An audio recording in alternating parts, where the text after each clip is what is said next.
Ah, no, igual tenemos tiempo. Ahí empezó a grabar. Comenzamos a grabar. Sí. Abrimos la presentación entonces. Bueno, a ver. Bueno, ahora la Sí. moderadora de este cuarto conversatorio es Adriana Soldender, nuestra coequipera acá como anfitriona en este congreso, en esta primera edición de Congreso Matrices Lúdicas, que bueno, ya lo presentamos a la mañana temprano, seguramente muchos no han podido estar, y enlaza una, diferentes áreas, digamos, de una Secretaría de Investigación y Vinculación Tecnológica e Institucional, como es el espacio lúdico, que es una propuesta de Diana Schottländer, que está en educación a distancia, el programa transversal de Red Museos UNDAD, que bueno, fue transversal a partir del 2017, a partir de una resolución del Consejo Superior, y tiene sus antecedentes como programa de extensión departamental de Cultura y Arte, luego fue el Departamento de Humanidades y Artes,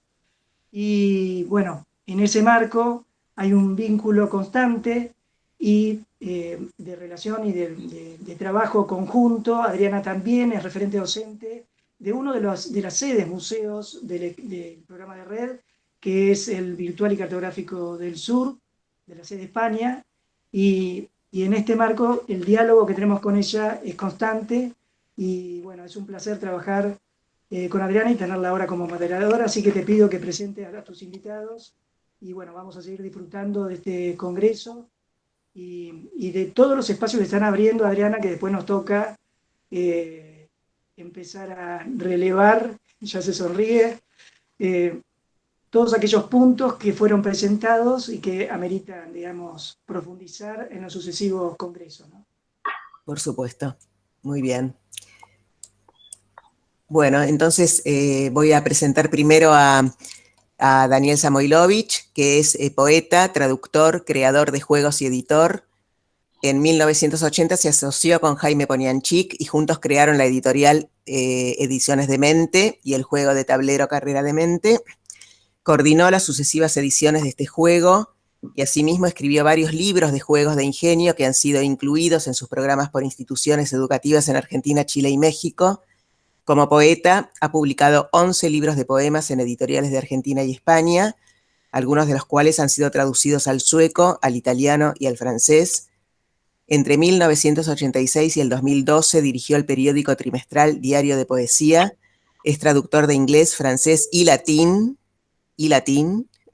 Entre otros, ha traducido al castellano al poeta latino Horacio y a Shakespeare.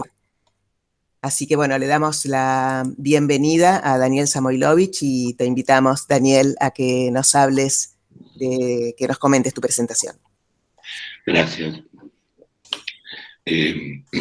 Antes de empezar, para no olvidarme, un comentario sobre lo que decía Lucrecia Sí. del permiso para jugar. A mí siempre me ha divertido ese asunto de juego didáctico, porque digo, ¿cuál es el juego que no te enseña nada? Hace falta una mente muy, o sea, o sea, esto está para asegurarles a los padres de que el juego que compran para los niñitos es útil. Sí, siempre es, o sea, tanto si se trata de un juego abstracto, muy poco figurativo, como pueden ser las damas, como si se trata de un juego de aprender a encastrar bloques, o sea, no, el didáctico sobra. Creo que está justamente para lo que Lucrecia sugería, para autorizar al padre a hacer el gasto y a darle el juego al niño. Bien, esto me quedó picando con lo que Lucrecia hablaba de permiso, la necesidad de permiso para jugar, o sea, la dificultad para entender que el juego tiene su valor en sí mismo y que si queremos ir a lo de didáctico, es siempre, en cierto sentido, didáctico. Siempre es inútil y siempre es útil, las dos cosas. Bien, la editorial. Efectivamente, invitado a presentarla, lo primero es lo que Adriana comentaba. O sea, surgió en 1980 como una agencia periodística. Jaime Poniatchik, uruguayo, profesor de matemáticas, estaba viviendo ya hacía muchos años en Buenos Aires y vendiendo pasatiempos a diferentes publicaciones, juegos de diferente tipo. Yo en 1980 volví de España, donde había estado viviendo un par de años, y había empezado a trabajar en lo mismo. Le traía a Jaime una liquidación de derechos de autor de una colección de libros sobre juegos, donde él había escrito un libro muy bonito llamado Cómo jugar y divertirse con sus amigos de noche. Yo había escrito otro, Cómo jugar y divertirse con escritores, y el editor me pidió que le trajera a Jaime su liquidación de derechos. Yo lo conocía desde que éramos muy jovencitos, le traje eso y ahí conversando nos dimos cuenta que yo había estado trabajando en España en lo mismo que estaba trabajando en acá, con una enorme generosidad, lejos de verme como un competidor que llegaba, quiso, y yo también quise, que trabajáramos juntos. Entonces este fue el comienzo de nuestra editorial, una agencia periodística. Vendíamos juegos a revistas y diarios. Juegos en el sentido amplio, o sea, desde pasatiempos hasta explicaciones de juegos. Ese era un trabajo muy interesante. Preparar dobles páginas en color con juegos que, agregándole unas pocas fichas, la gente podía jugar un juego original en casa.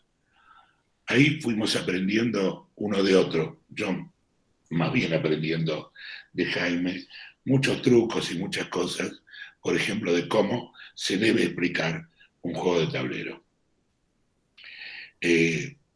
Una anécdota que puede ilustrar de qué estoy hablando cuando digo cómo se debe explicar un juego de tablero.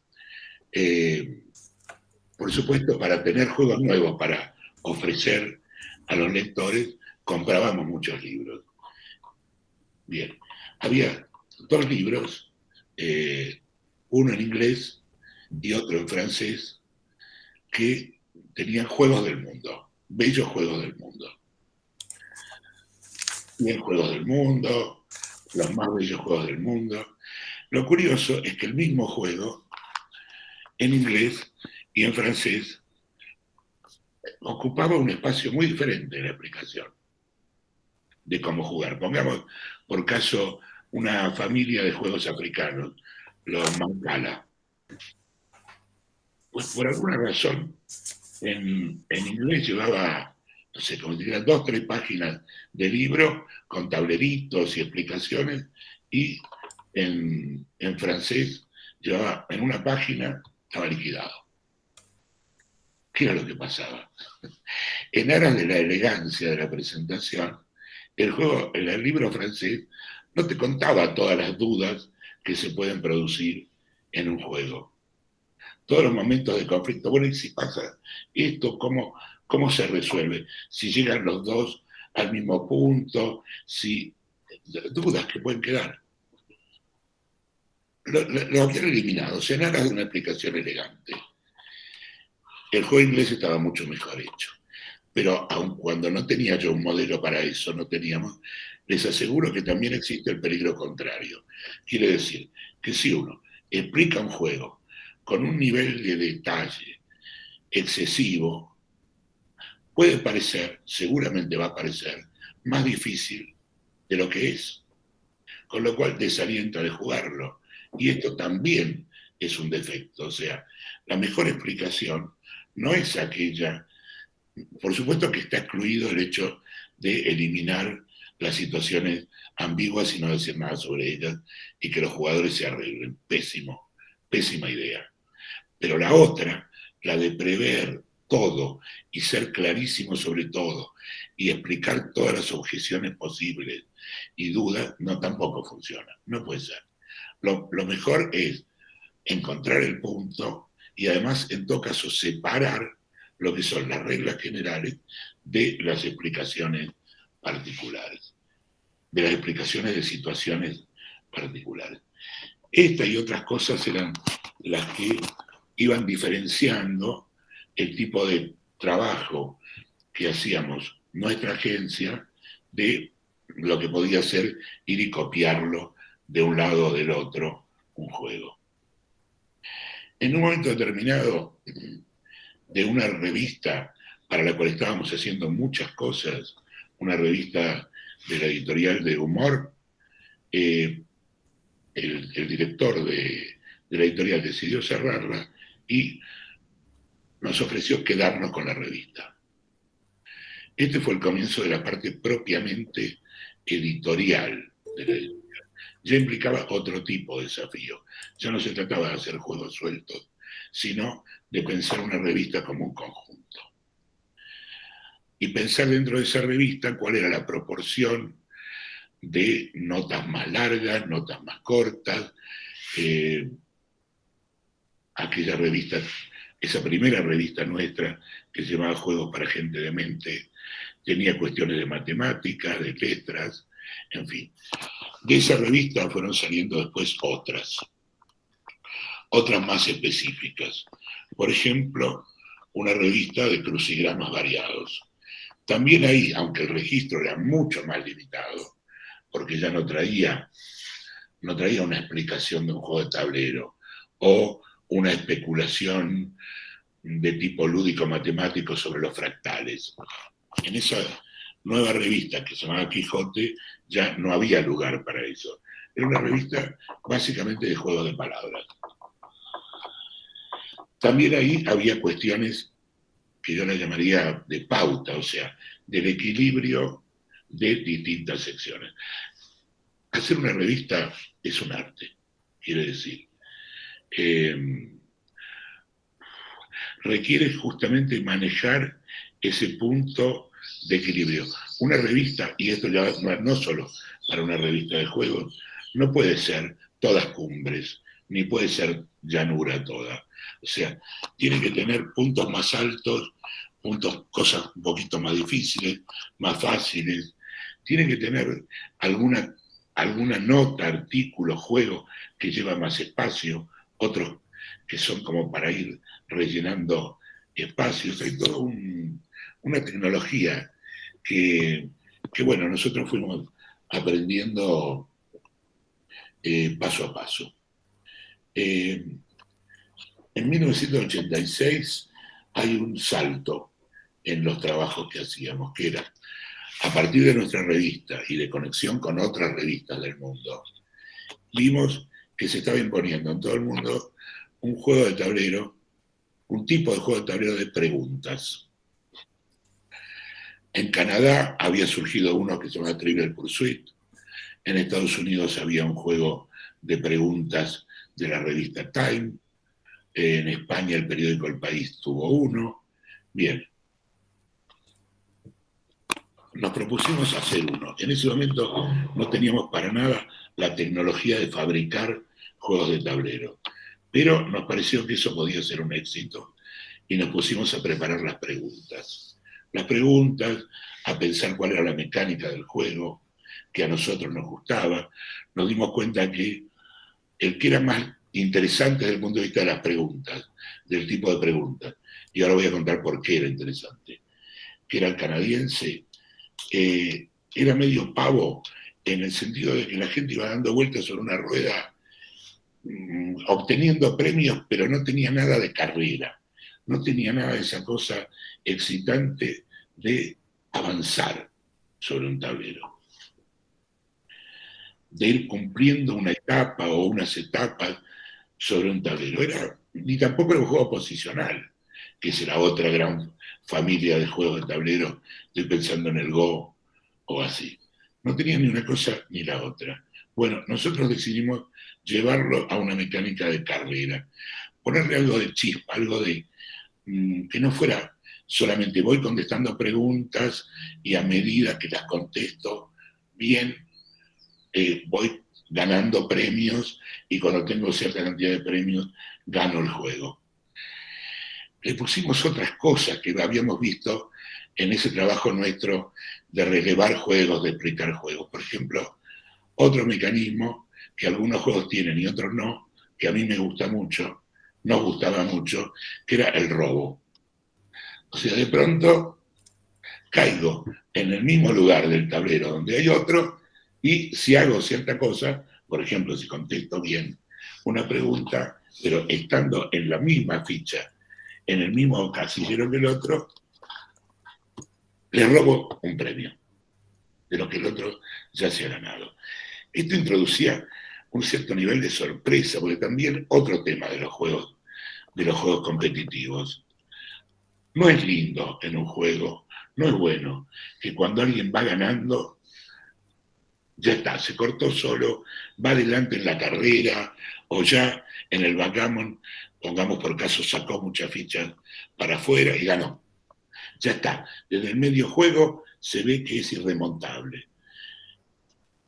Es muy interesante si uno consigue un mecanismo de juego en el cual haya repechajes, haya puntos donde el que está más atrás, de pronto de un modo sorpresivo, pasa a estar muy cerca. O sea, que no esté jugado todo el partido desde el principio.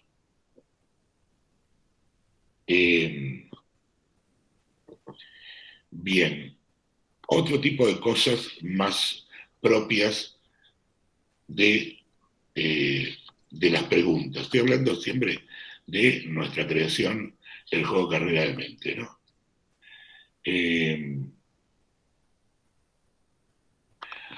No solo no es muy bueno que se sepa quién va a ganar desde el medio juego, sino que en un juego de estos que implica conocimientos, digamos, tampoco es bueno que el más instruido, el que tenga más títulos, haya llegado más lejos en una carrera, pongamos universitaria, o así, ya se sabe que ese es el ganador. Así, ¿para qué jugar? ¿Qué sentido tendría?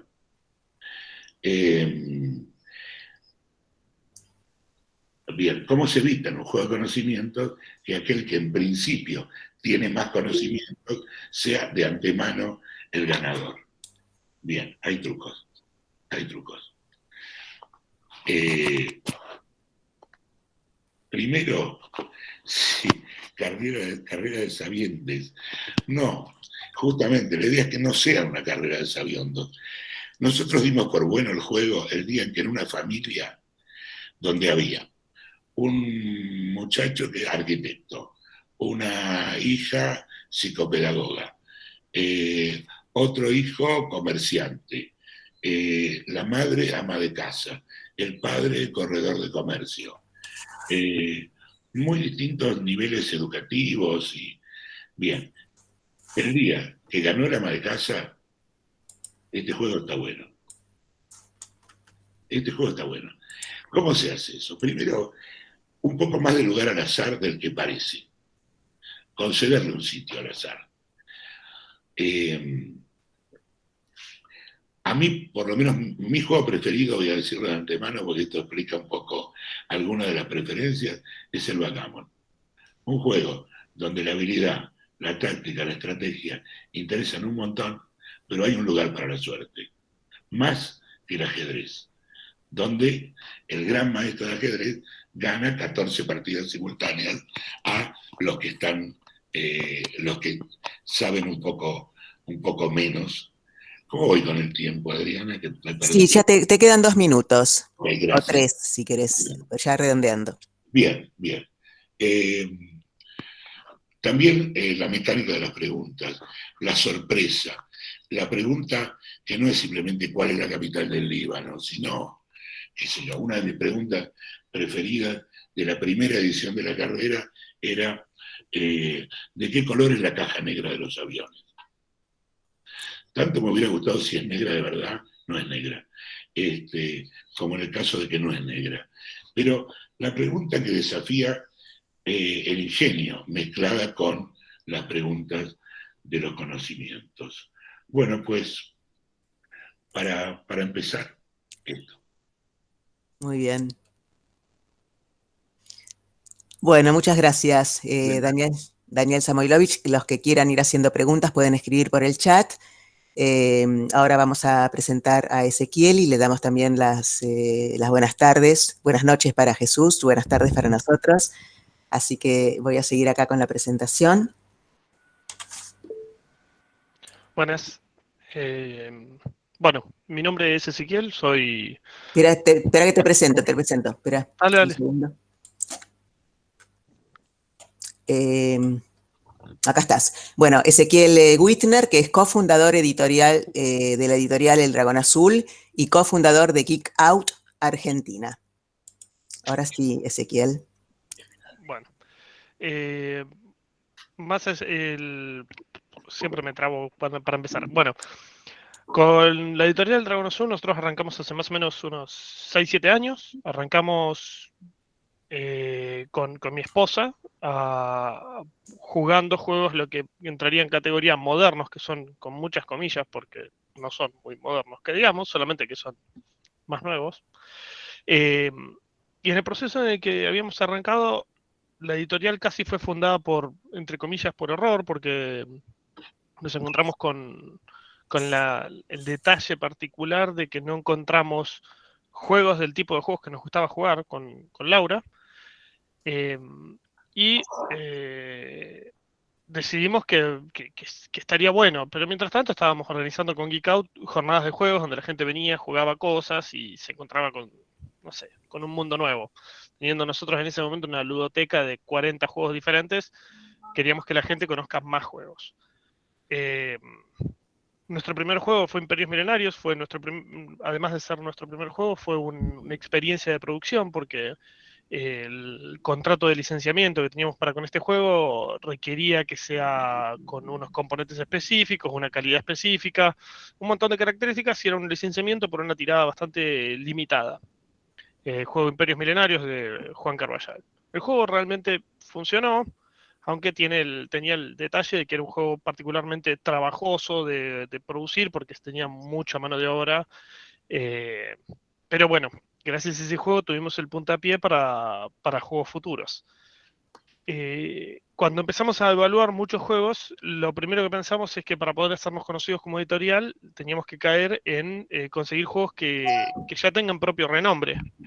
Y lo primero que logramos conseguir después de muchas idas y vueltas y meses de lucharlo fue una licencia de un juego inglés que se llama Coop, que es básicamente un juego de mentir.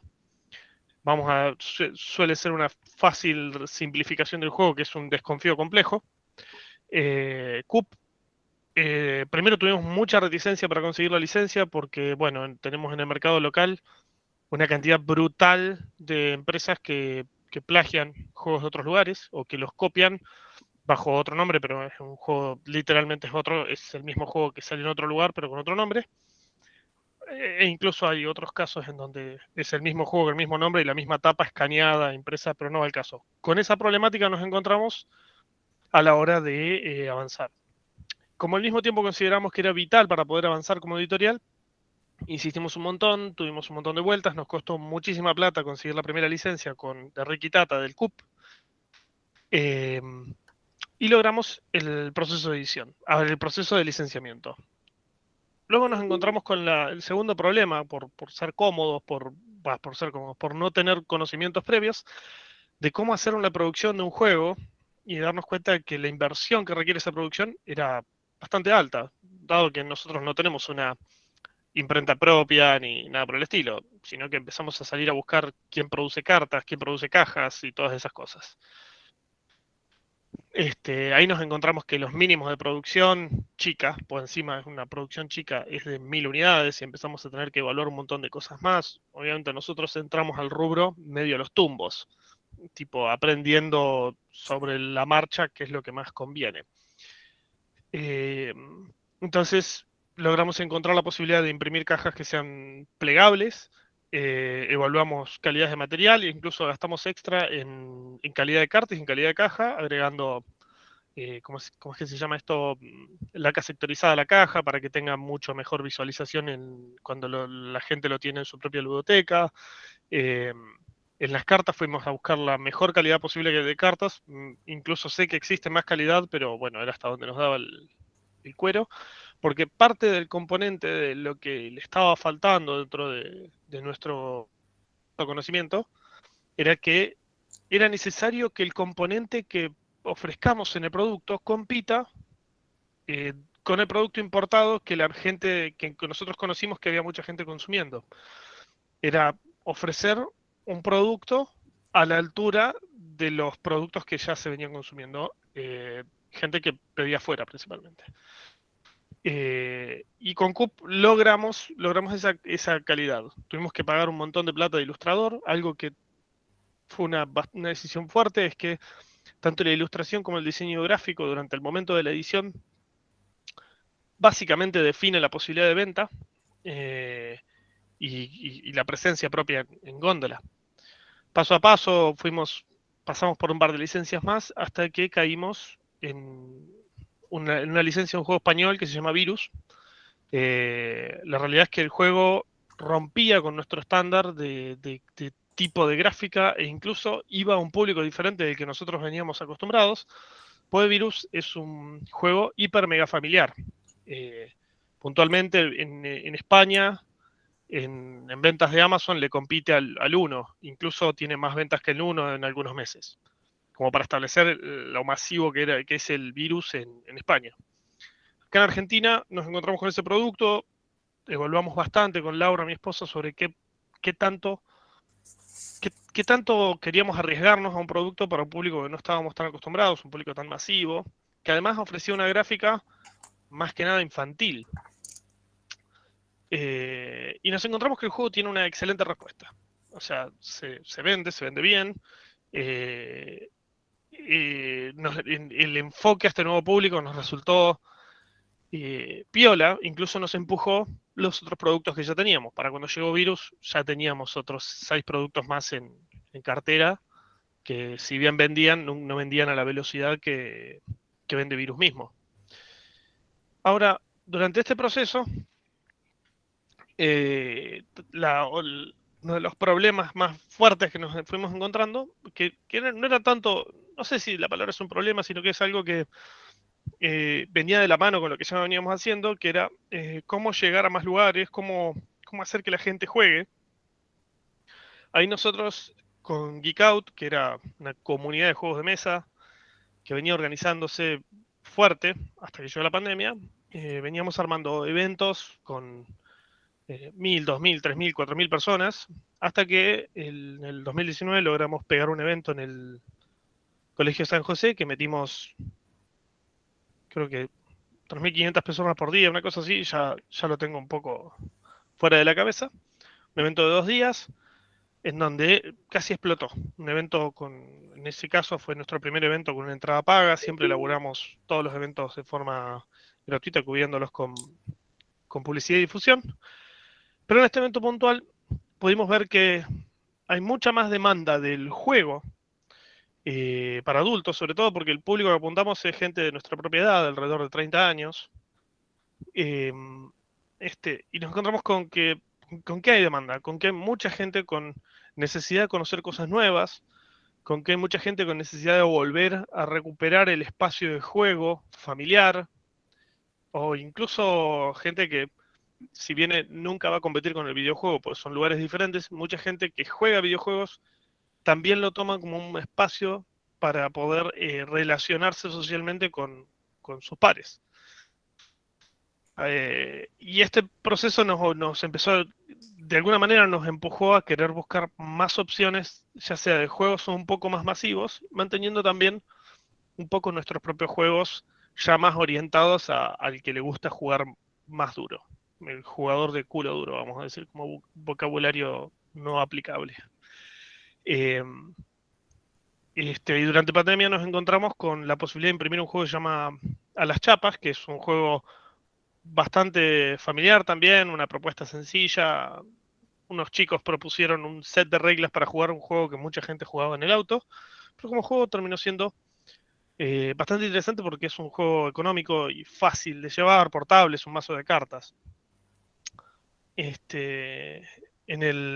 este medio de empujar este juego a las chapas, nos encontramos con la posibilidad de reeditar un viejo juego nuestro que se llama Cultivos Mutantes, ahora con un ajuste que se debía a un ajuste ¿cómo es esto? De balance de componentes. El juego Cultivos Mutantes, como apunta a jugador ya más especializado, nos encontramos con que de repente la gente criticaba mucho si los numeritos entre los valores de una carta o de otra no eran correctos. Entonces tuvimos que hacer un trabajo, sentarnos con gente para evaluar sobre cuál era el balance que le correspondía y haciendo referencia a algo que comentaba antes Daniel, tuvimos que incluso reajustar muchas cosas de reglamento y muchas cosas del vocabulario de las propias cartas para que todo el vocabulario de todas las cartas tenga una cohesión y el reglamento tenga una cohesión con el mismo vocabulario. Eso es una problemática bastante común, algo que se va encontrando en todos los mercados, no solo en Argentina, es tener que trabajar fuerte en la forma de explicar los juegos. Pues, si bien yo en vivo y en directo puedo explicar un juego básicamente a cualquier persona, cuando vos dejas a la persona sola con un reglamento, requerís que ese reglamento sea lo suficientemente amigable, lo suficientemente llevadero, como para que, que lo pueda leer cualquiera y entender cualquiera. Siempre dependiendo de qué público está apuntando. O sea, en un público que juega mucho puede utilizar un vocabulario diferente de un público que juega poco y nada. Entonces, este concepto de decisiones, en nuestro caso puntualmente, tanto Laura como yo, que no somos personas que vienen versadas del mundo de la educación o de la pedagogía, sino que simplemente nos divertimos por enseñar a la gente a jugar. Eh, digamos que casi todas las decisiones que fuimos tomando las estuvimos tomando en función de prueba y error. No sé si existe una frase perfecta para definir la mejor forma de tener una editorial acá en Argentina, ni tampoco sé cómo sería en cualquier otro país. Leí libros en el medio sobre cómo establecieron editoriales en otros lugares y muchas reglas no se aplican, otras más o menos parciales. Entonces, conceptualmente, para poder ir al eje de la charla, las decisiones que hemos tenido que tomar en función de cómo editar, qué editar, siempre se basaban en qué es lo que consideramos que está buscando nuestro público objetivo, que siempre termina siendo ¿cómo es esto? Gente que de alguna manera interactúa con nosotros, con la comunidad Geek Out, no tanto como la editorial, porque la editorial como que no le dimos una presencia de redes, sino que le dimos la mantenemos como una voz pasiva, no, ni siquiera vende al público, vende solamente mayorista. Entonces ese concepto nos da,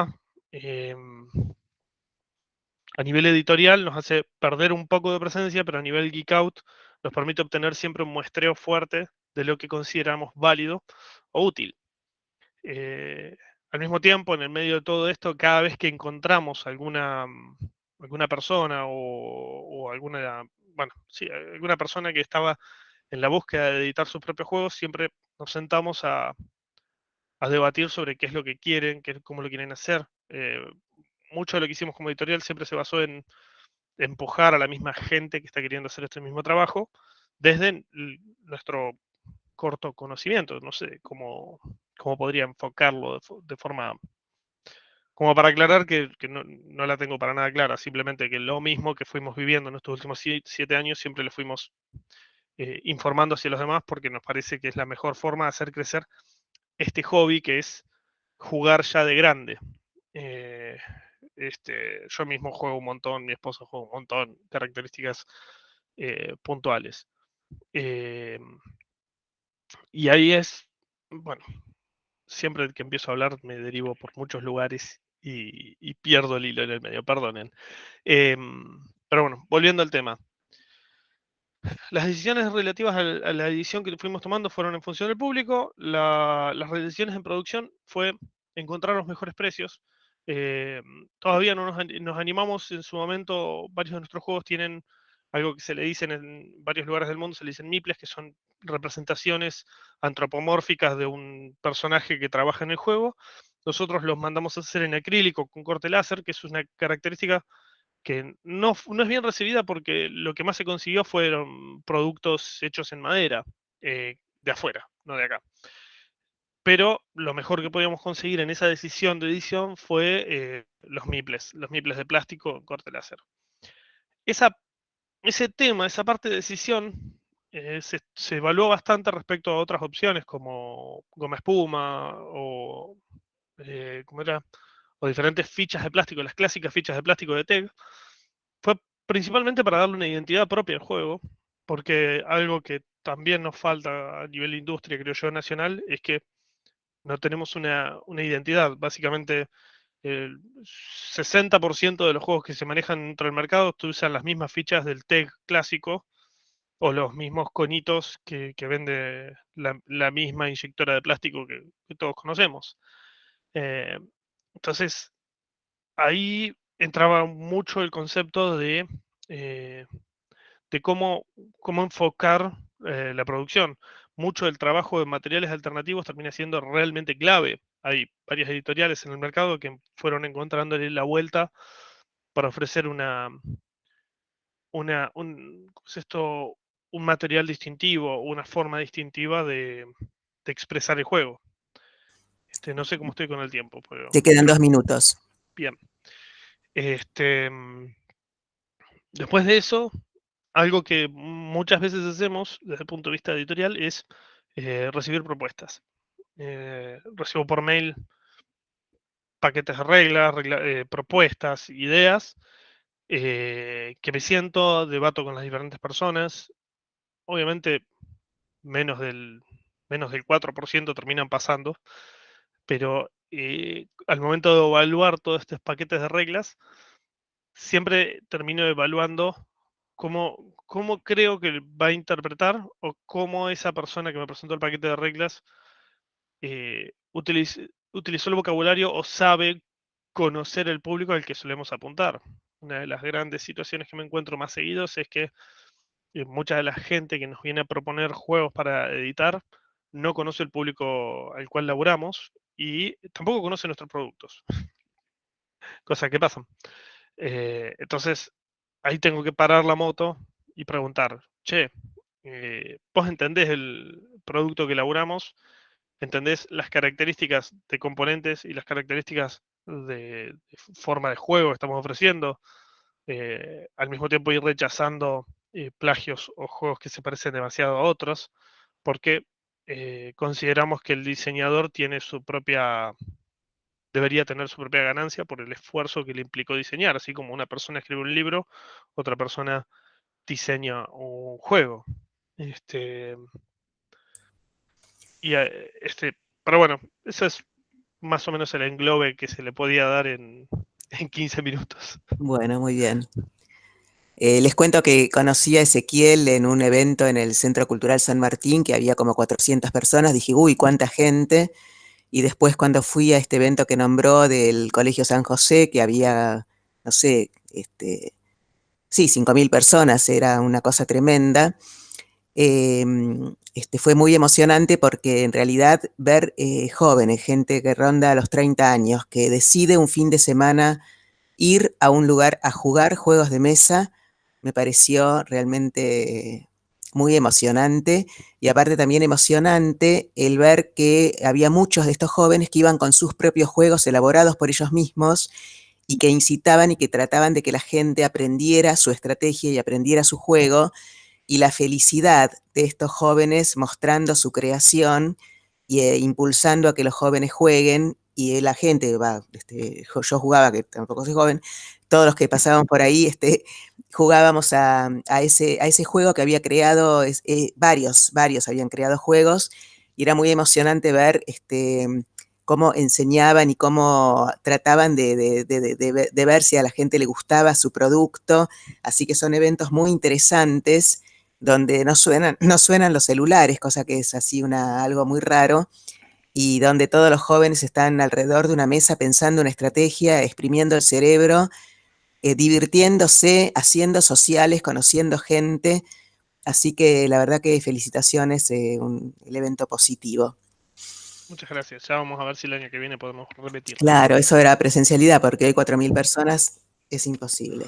Pero bueno, ya volveremos. Así que bueno, ahora no sé si está por ahí Jesús, que lo vi, pero ahora no, en la ventanita no lo veo. Creo que salió de la reunión. Estoy aquí, Acá sí me está, acá escucháis. está. Hola Jesús. Bueno, Hola a todos. Un segundo que te presento. Bueno, ahora les voy a presentar entonces a Jesús Torres Castro, que nació y vive en Córdoba, Andalucía, España, donde es profesor de física en la Universidad de Córdoba. La ciencia, así como la denuncia social de las pseudociencias, son fundamentales en su vida. Disfruta de su afición al cómic, la literatura o el cine, y ante todo es un apasionado de los juegos, su historia y su cultura como ocio social. Siempre querrá jugar en buena compañía a cualquier tipo de juegos. Es fundador y presidente de la Asociación Cultural Jugamos Todos y organizador del Festival Internacional de Juegos de Córdoba, así como principal redactor de la web de actualidad lúdica jugamostodos.org. Además, es autor de juegos de mesa publicados internacionalmente y también de más títulos de futuro. Así que bueno, este Festival Internacional de Juegos de Córdoba acaba de suceder este fin de semana, ¿no es cierto, Jesús? Así es, ¿Cómo fue? en formato digital por la pandemia, pero sí, ha sido este fin de semana. Bárbaro. Sí, yo entré en algún momento y vi un montón de juegos súper interesantes, así que felicitaciones. Y bueno, después me avisas cuál es el próximo evento. Y ahora, bueno, viene tu turno de 15 minutos. Quería preguntarte, Adriana, que quisiera compartir la pantalla, pero no tengo permiso. Sí. No sé si Perfecto. No, yo ahora te pongo como organizador y entonces Vale. ya vamos a poder compartir la pantalla. Acá estás. Ahí estás, ahora vas a poder compartir. Vale, un momentito. ¿Cómo no?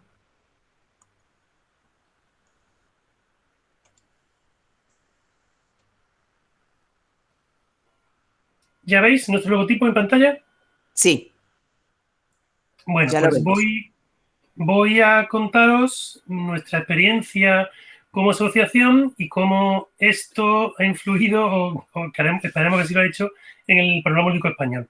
Luego os contaré un poquito de cuál es la situación en España y cómo han evolucionado las editoriales pues, hasta la situación actual, en 2021. Bueno, pues nosotros Jugamos Todos y somos una asociación que hacemos muchas cosas, y os daré un pequeño resumen, pero básicamente en nuestra ciudad hay una gran afición a los juegos de mesa. La asociación como tal se fundó en 2006 cuando fue necesario hacer algún tipo de entidad para hacer un gran evento de juegos. Porque nuestro interés no era solo ir enseñando juegos a la familia o alrededor, sino que queríamos hacer un evento para enseñar juegos pues, al máximo de la sociedad posible. Esto fue en 2006 y en un principio este primer festival, lo que hoy en día es el Festival Internacional de Juegos de nuestra ciudad, pues estaba englobado dentro de un festival, era su rol, donde había más actividades, ¿no? Más actividades de videojuegos, de cómics, en fin, actividades que han ido decreciendo, mientras que los juegos de mesa, por el contrario, han ido subiendo.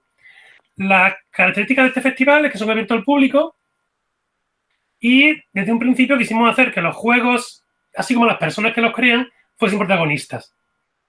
Y otro pilar importante era que los prototipos y la gente con ideas, los autores noveles, pudieran tener un espacio donde enseñar sus prototipos y probarlos con el público.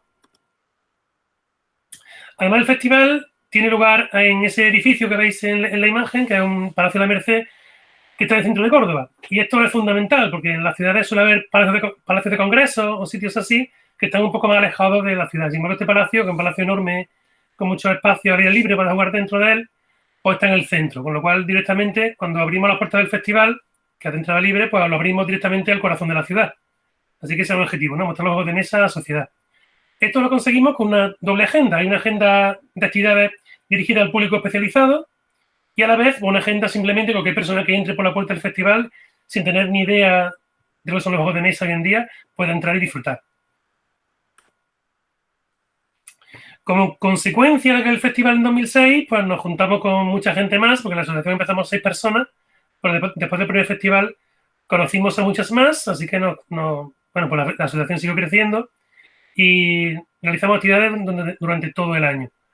Tanto así que Córdoba, decimos hoy en día que Córdoba es tierra de juegos. En estos años, en 2006 hasta 2010 o así, Córdoba es una ciudad no muy grande, debe ser la octava o la novena de España, no lo sé, tiene 300.000 habitantes, pero en esta época, a raíz del festival, nos decían las tiendas online de juegos de mesa que vendían tanto en Madrid o Barcelona, que son ciudades de millones de habitantes, comparable a lo que vendían en Córdoba.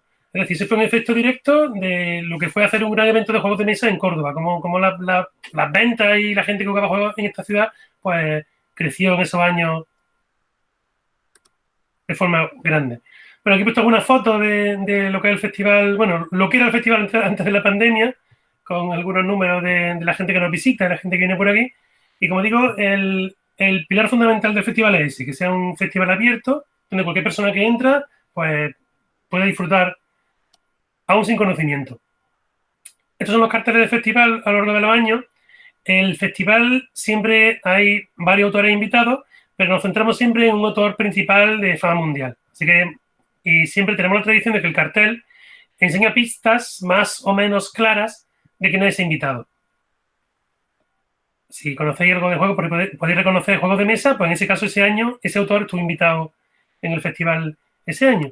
Ahí tenéis pues, algunos de ellos, ¿no? Y he de decir que muchos autores, cuando empezamos a hablar con ellos en 2006-2007, como Wolfgang Kramer o René Knizia, autores alemanes que seguramente os suenen, pues nos decían que no estaban acostumbrados a que los invitasen. O sea, hoy en día creo que es algo más común. Pero en aquellos años creo que fuimos de los primeros en invitar a autores que siempre están muy dispuestos a venir a eventos, a enseñar sus juegos, a hablar con el público. Y creo que es una cosa que también los autores pues disfrutan, ¿no? Disfrutamos en general. Poder estar con la gente y compartir esos momentos. Voy a contaros más aspectos importantes de este festival, porque uno de ellos es dotar a los juegos de prestigio, de reconocimiento social, ¿no? Porque podemos decir a la gente que está muy bien, pero hace falta también convencerles con otros argumentos. Y uno de ellos es instaurar premios, porque igual que se da premio al cine o premios a la literatura, pues creo que es importante y se ha mostrado alguna herramienta, creo que tenía jugado su papel relevante en premiar a los juegos. Son algunos de los premios que se dan en el festival el día de hoy, ¿no? El premio de Jugamos Todos lo da nuestra asociación. En este caso, el premio Made in Spain, ¿no? El juego hecho y creado y producido aquí en España. Luego está el Juego del Año, que es un premio que da un jurado externo, también en nuestro festival, que es el mejor juego del año publicado en España. O el Juego Infantil Marciano, que será, en este caso, el juego infantil. El caso que con esto, pues, dotamos de prestigio a los juegos, insisto, y también pues tenemos cierta repercusión en medios de comunicación y en medios que normalmente no se interesan por los juegos, sino que los premios tienen esa capacidad pues, de atraer la atención. Así que una herramienta que podemos usar en favor de los juegos en general, gane quien gane cada año. Esto ha sido el festival los 2 últimos años, por culpa de la pandemia, que ha sido un festival digital, el que acaba de ser este fin de semana el festival de 2021, nuestra 16ª edición, y tenía los juegos que quería citarlos, los juegos que han llevado estos premios pues en esta edición, ¿no? El juego infantil, el juego español de Red Cathedral y el juego JDA, Juego del Año en España, que ha sido Kingdom Builder de este año. Además, la asociación, a raíz del primer festival, pues mantenemos la página jugamostodos.org, donde tenemos, pues, diría que dos vertientes. Por un lado, informamos sobre las actividades de la asociación, que yo digo que son casi permanentes, o eran permanentes antes de la pandemia, mejor dicho, donde semanalmente ofrecemos actividades abiertas al público. Nosotros, en vez de jugar en nuestra sede, tenemos un local, una sede para jugar allí. Lo que nos gusta es quedar en sitios públicos para que cualquier persona pueda venir y jugar con nosotros.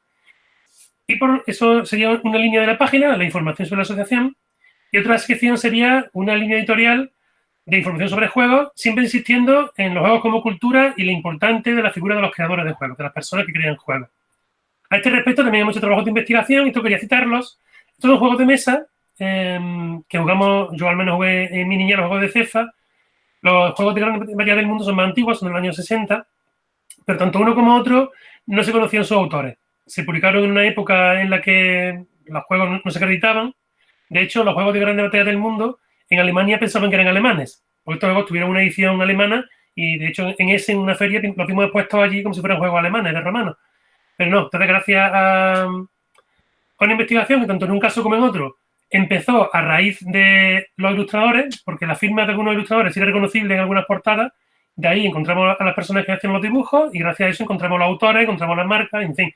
Y gracias a eso pues sabemos hoy en día que los autores de los juegos CEFA son Pepe Pineda, Isidre Monet como ilustrador, y los autores de grandes batallas del mundo pues fue Eduardo Rojas con Rey Ferrer como ilustrador. En fin, esto es uno de los grandes misterios de la historia lúdica española que nosotros hemos rescatado y que estamos muy orgullosos. Como decía, la asociación, nuestro gran festival es en octubre, pero tenemos la agenda pues llena, ¿no? Esto fue en 2019. Y, en fin, os comento algunas de las cosas que hacemos. Tenemos juegos gigantes, esto es una gran herramienta para también llevarlo al público directamente a la calle y que la gente los vea en directo, pues son muy visualmente muy atractivos de hacer. También lo hacemos siempre en colaboración con la editorial y con los autores. Es decir, cuando a una editorial le decimos que un juego pensamos que puede funcionar bien en gigante, pues hablamos con el autor, con la editorial. Siempre están encantados, nos envían los archivos originales para poder imprimirlos a gran tamaño. En fin, es una actividad realmente llamativa y que siempre obtiene la colaboración por parte de la editorial o de las personas autoras. También dedicamos noches, digamos, protonoches en este caso, a que venga gente con prototipos. Y esta es la actividad que os comentaba antes, que tenemos una actividad semanal, en este caso en la Casa de la Juventud de Córdoba. O teníamos antes de la pandemia, insisto. En este caso, pues en vez de jugar en nuestra sede, jugamos en la Casa de la Juventud, que es un espacio municipal que está abierto al público. Y, en fin, tenemos una media de asistencia pues, de 40 a 60 personas y por allí ha pasado mucha gente que al cabo de los años pues ya hoy en día son aficionados. Como digo, siempre desde nuestra asociación creemos la importancia de llevar los juegos a la sociedad. Esto es un resumen un poco de cómo funcionamos en nuestras actividades. Siempre funcionamos con monitores, nuestra gente voluntaria de la asociación, donde la barrera a eliminar son las reglas, ¿no? Mucha gente cuando se enfrenta a un juego, pues la lectura de las reglas y sobre todo si está empezando a comprenderlas es complicado. Así que esa primera barrera de que las reglas son complicadas, las reglas son difíciles, pues nos las saltamos. Si hay una persona allí que sabe jugar, te lo explica y te aconseja qué juego mejor para vuestro grupo según la edad, según cuánto seáis y demás. Por supuesto, conocer los juegos también lleva aparejado con un aprendizaje progresivo, si es necesario, ¿no? De por juegos más sencillos, después ya cada persona puede elegir qué tipo de juego le va gustando. Y adecuar las temáticas, adecuar el número de personas al tiempo que se disponga, etc. Y siempre intentando fomentar la no competitividad. Es decir, el objetivo no en cualquier partida es ganar, pero ganar no es el objetivo de jugar. El objetivo de jugar es estar con gente y pasar un tiempo agradable, pues siempre en buena compañía. En la pandemia realmente, yo tengo que contar, antes de la pandemia tenemos un vacío asociativo, ¿no? Solamente hemos hecho cosas digitales. Los dos últimos festivales son un festival digital, que no es lo que nos gusta ni lo que queremos hacer, pero por lo menos hemos mantenido, bueno, viva la actividad, no hacerlo desaparecer. Justo ayer tuvimos nuestra primera gran actividad pública en la calle, una gincana lúdica, así que quería comentarlo, ¿no? Que ya parece que la pandemia, aquí la cosa va remitiendo, así que ya esperamos empezar a hacer cosas, ¿no? Estas son fotos justamente de nuestra actividad de ayer, nuestra vuelta a la calle. También desde la asociación hemos editado algunos juegos de mesa, también en colaboración con autores que vinieron a Córdoba, por algún motivo luego lo hemos editado, y son juegos que nos han vendido. Este, por ejemplo, Córdoba, que lo hicimos en 2008 con René Nicia, desde su visita aquí a Córdoba, fue un juego basado en la historia de la ciudad, donde las imágenes son monumentos reconocibles de la ciudad, también tenemos en gigante, tamaño gigante, y donde este juego se regala a quien lo juega. Bueno, se regalaba, ya se agotaron hace años. Pero lo que hacíamos era que cuando alguien se acercaba a jugar, jugaba el juego y se lo llevaba de regalo, ¿no? Siempre lo hemos hecho así también para fomentar que la gente juegue. O Palacio de Viana, en este caso este juego fui yo el autor. Palacio de Viana es un palacio aquí en Córdoba, lleno de patios, una fiesta característica de Córdoba en mayo, donde se decoran los patios de las casas con flores y demás. Este juego también usamos para pues, atraer al público. En fin, esto es un pequeño resumen de lo que somos Jugamos Todos. Ahora quiero contaros pues cómo ha sido y es ahora el panorama editorial en España. Yo creo que para publicar juegos se pasan por varias etapas. La primera etapa es la juguetería. Ya antes también nombrado por ahí Ezequiel, de que se sigue haciendo en Argentina, ¿no? Editoriales que copian juegos. Estos son ejemplos de hace ya unos años, algo que en España ya no ocurre, de juegos internacionales famosos y sus copias españolas, ¿no? Y tenemos el Scrabble y en España se vende como Intellect o Intellectus, cuando es exactamente el mismo juego, ¿no? O el HeroCults, que copiaba el HeroQuest, en fin. O el Terroja, que copiaba el Scotland Yard. Son cosas del pasado y creo que una industria evolucionara esto deja de ocurrir. Otra cosa de la juguetería tradicional es una infantilización los juegos se consideran infantiles y un estancamiento, donde se venden juegos año tras año sin ninguna evolución, ¿no? El Trivial Pursuit y el Monopoly se siguen vendiendo prácticamente igual, aunque haya versiones diferentes, desde hace el Monopoly más de un siglo, ¿no? Y el Trivial Pursuit también ya muchísimos años. Cuando la industria creativa hoy en día de juegos de mesa es lo contrario, es creatividad y originalidad sin parar. El paso de juguetera a editorial de juegos de mesa pues conlleva fundamentalmente la creencia y el fundamento de que los juegos están hechos por personas, es decir, de la autoría, de que los juegos también tienen autores y autoras. Así que los juegos premiados este año en el festival, que he puesto aquí a la derecha, pues todos tienen sus autores, sus personas creadoras en la portada. Viene acreditado como si fuera un libro. Estas son imágenes de lo siguiente acompañado a eso. Acompañado que conozcamos los autores, pues podemos seguir su carrera, podemos seguir qué juegos crean, podemos seguirlos en festivales que nos firmen juegos, podemos hacer que den conferencias y nos hablen sobre cómo se crean juegos y cómo se publican. En fin, la figura del autor nos conlleva pues, asociada muchas cosas más dentro de nuestra cultura.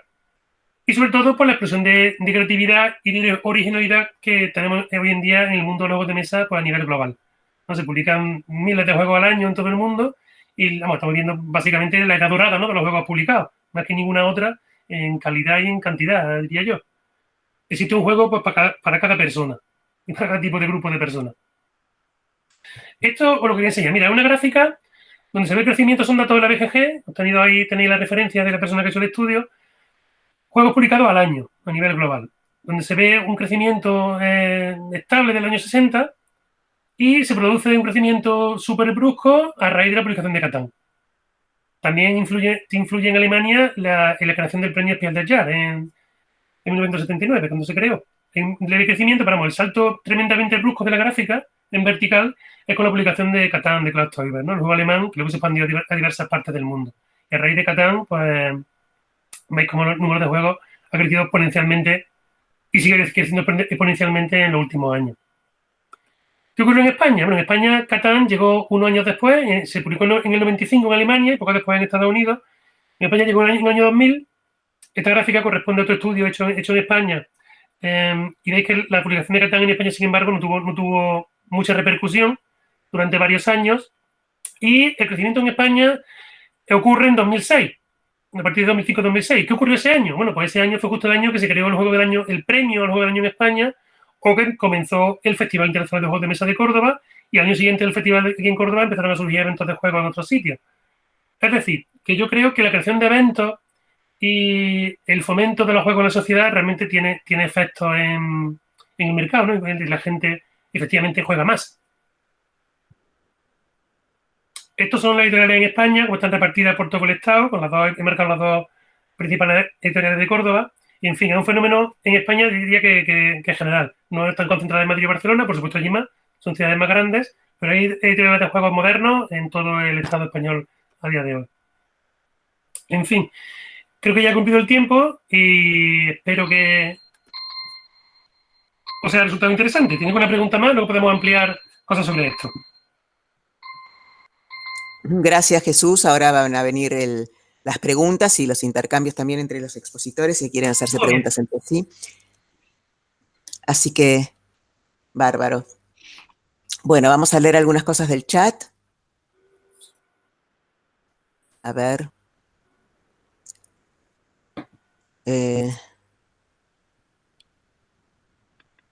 ¿Dónde están a partir de...? Bueno, hay muchos agradecimientos. Bueno, Lucrecia dice con respecto a ay,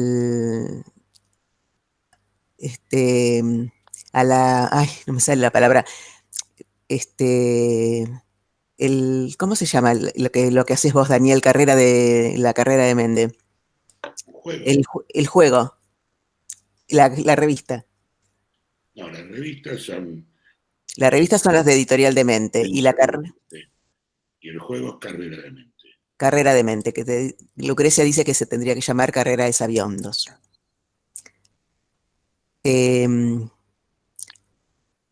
Bueno, acá Belén Dorrego, que dice: muchas gracias, Daniel, por compartir. Me encantó tu visión de juego con el ganador no previsible y con esas vueltas de tuerca que sorprenden. Y DM no dice el nombre, dice siento envidia de la biblioteca de juegos del señor Jesús Torres Castro que veo detrás. ¿Escuchaste, Jesús? Ya sabéis que aquí en Córdoba, siempre que vengáis, es un sitio magnífico para jugar. Encontraréis amigos y juegos. Bueno, genial, buenísimo, qué lindo. Bueno, gracias. Bueno, a Ezequiel, excelente. Bueno, que acá Hugo que hará preguntas luego. Y Sandra Bisani, que fue expositora de la mesa anterior, dice, excelente encuentro de Córdoba, pude concurrir en el año 2017 y jugué todo el día. Sandra Bisani, que también organiza juegos acá en Argentina. Bueno, excelente. Y Fernando Michaski dice, excelente que Catán sea el parámetro para medir las ventas, es un juegazo que acá generó mucho entusiasmo. Y Mariana Del Bue pregunta si alguna editorial hace juegos interactivos. Bueno, yo ahí le pregunté a Mariana si se refiere a juegos que tengan un soporte digital o solamente juegos interactivos per se, donde... Bueno, en el mercado argentino, sin contar los juegos importados que estuvieron llegando por parte de la editorial de Vir, en sí no se han encarado, o por lo menos, sí, en su momento estaba la Atmosphere, que era un juego que creo que, si no me equivoco, trajo Rival, o sea, lo imprimió en Argentina Rival, que traía un CD. Pero en sí hay poco y nada dentro del mercado argentino hoy que se venda de forma conocida o masiva, vamos a decir.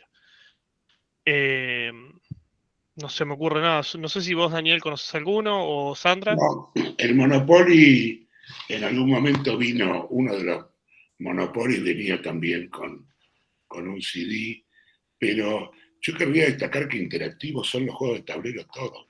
Sí. Claro, por supuesto. Hay que tener la interactividad al palo, o sea, en presencia, absolutamente. Y a mí me parece bien de destacar, con toda la experiencia de Jesús y las otras que se han contado argentinas, bien de destacar que en una época en la que hay tanta inmersión en el juego para el teléfono, para la tablet, exista esta presencia fuerte y esta cantidad importante, no sé medirla en miles, casi no tiene importancia, pero es una presencia real, la de la gente que le gusta tener a otro enfrente, claro, y tener una ficha o de una cosa volumétrica o lo que sea, y el tipo de sociabilidad que eso implica, digo, más interactivo que eso, me parece que no hay. Otra cosa, no sé si tenés más preguntas ahí, me interesó muchísimo, Jesús, el tema del rescate de la autoría. Mucha gente parece moverse entre una especie de dicotomía, de dos posturas opuestas, pero en cierto sentido concordantes. Por una parte, los juegos serían algo tan natural, como si fuera un producto de la naturaleza, que no tiene un autor. Esto sería la desautorización positiva. Y por otra parte serían algo tan trivial que tampoco tienen autor. Por un lado o por el otro lo pierden. No siempre es por desprecio. A veces es porque, no sé, ¿quién inventó? Voy a contar una anécdota súper corta que me parece divertida. Estaba yo en un hotel en el sur y unos chicos habían estado jugando a carrera de mente. Y pasa mi hija, que en ese momento era mayor, en ese momento tenía 10 años, pasa caminando y detrás vienen otros chicos de su edad, 11, 12, y uno le dice al otro, esa nena dice que el papá inventó la carrera de mente. Como diciendo, es imposible, esto no lo inventó nadie, o sea, y la ligazón que también ha hecho Ezequiel, bien específica entre el tema de autoría por un lado, combate a la copia por el otro, a la copia servil, y Y eso, reivindicación de la originalidad y de la autoría, van juntas. No hay derechos de autor para los juegos, porque en definitiva el que realiza un juego, el que crea un juego nuevo, no el que copia, el que crea, No se trata ¿no es un solamente autor? de eso. Hay derechos. No se trata solamente de eso. Ese destaque que hace Jesús, de que figure el nombre del autor, Claro. porque podría ser que haya una empresa, un autor, que cobren derechos y sin embargo el nombre desaparece. También existe la doble desaparición y ya con la copia desaparece todo. O sea, quiero decir, desaparece el autor, desaparece el derecho, desaparece el incentivo para la creatividad y el premio para el pirata. Combatir esto es muy interesante. ¿Y pero se está haciendo algo al respecto? ¿Hay algún intento? ¿Se empezó a hacer algo? ¿No se hizo nada? ¿Fueron intentos frustrados? ¿Cómo? Argentina es un mercado un poco chico, o sea, acá se copia lo que es muy exitoso. Yo en un momento fui importador, nuestra editorial, importadora exclusiva de un juego de naipes coleccionables muy exitoso en el mundo, el Magic. Magic, como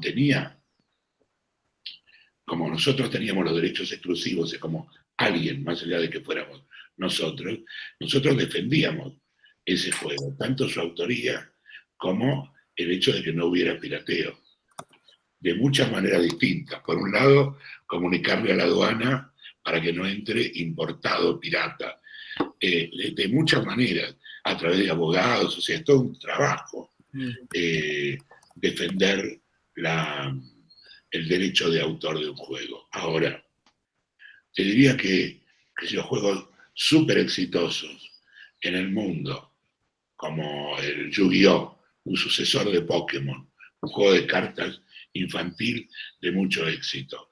Los tipos nunca quisieron nombrar un abogado, defenderlo. El mercado argentino le importaba tan poco que no le importaba. Entraba pirata, entraba desde Brasil, pirata. Si nadie se ocupa, es muy difícil que el Estado de por sí se ocupe de eso. Es un poco complejo. Perdona que te interrumpe ahí, Daniel, porque la complejidad más grande que nos encontramos nosotros es que los principales plagiadores que hay dentro del mercado argentino en lo que corresponde a juegos de mesa son empresas grandes, no son empresas chiquitas. Claro. Por eso entonces, se trata de oponerse a ellas. Sí. Es costoso. Claro, ¿cómo me impongo ante...? No quiero nombrar marcas, no es el momento adecuado para poder hacerlo, pero empresa que está básicamente, hay por lo menos 4 empresas conocidas en el mercado argentino que están en prácticamente todo el país, e incluso salieron en diarios diciendo, si yo cambio un 10% de un juego, puedo salir a publicarlo igual. Obviamente, a mí me generó mucha bronca, pero más que decir, che, estoy enojado con vos editorial, no puedo, porque no tengo el bolsillo para presionar y decir esto que estás diciendo alienta al plagio. Sí. La única forma de denunciar es teniendo dinero en el bolsillo, porque las leyes, los derechos, eso porque tiene que costar plata. Bueno, el abogado, pero... Que a veces también es voluntad, a veces no es tan caro. Por ejemplo, en el caso de las revistas mías, yo tampoco tengo millones, pero hago un punto de no permitir que me usen las marcas. Digo, dedico una parte de mi facturación a gastarlo en eso. Es un gasto antipático porque es puramente defensivo, pero yo decido hacerlo porque digo, si no, un día lo hace uno, otro día lo hace otro. Bueno, tengo un abogado que no es el más caro del planeta, pero me ocupo de eso. Digo, con las marcas de Quijote, de mis revistas, ya estoy hablando. Sí. Y es un valor no menor igual, ¿eh? Es un valor no menor. Y debo estar gastando 20.000 pesos por mes en abogados, por temas. ¿Cuánto? 20.000 pesos por mes. Sí. Es lo que me da el cuero a mí. Bien, efectivamente. Es muy difícil para un creador individual. Ahora, si ya hay, aunque sea una empresa, de tamaño mediano, esa empresa puede tomarse o no, porque también hay quien dice, es más caro, como dicen en España, ¿no será más caro el collar del perro que el perro? Eso es un razonamiento de muy poco alcance. De muy poco alcance. No sé cómo lo resolvieron ustedes, Jesús, allá en España, esta problemática. Porque comentaste que ya hay poco plagio o nulo. O nulo, salvo casos muy esporádicos o gente despistada que llega y piensa que eso es posible hacerlo. O sea, eso se consigue. Efectivamente, en España también ha habido juicio. De hecho, algunos millonarios entre compañías que se denunciaron entre ellas hace unos años y hubo un juicio importante.